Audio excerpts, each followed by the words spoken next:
In the heart of bird paradise Singapore. The air is alive with gentle splashes and eager calls. Here, in their icy kingdom, the penguins gather. Elegant in their black and white tuxedos. Ready for the feast they've been waiting for. A single hand reaches out, holding the gift of the sea. A silver fish, shimmering with life. And in that moment, instinct takes over. A leap. A catch. A victory. Every movement, a story of survival and grace. They do not compete, they coexist. Each taking their turn. Each trusting the rhythm of nature's order.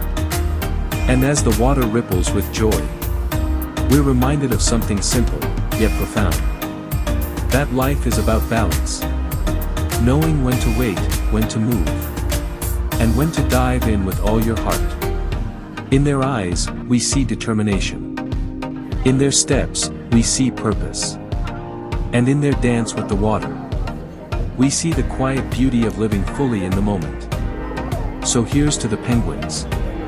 Teachers of patience, masters of grace. And a reminder that in this vast, rushing world, sometimes the smallest moments can be the most unforgettable.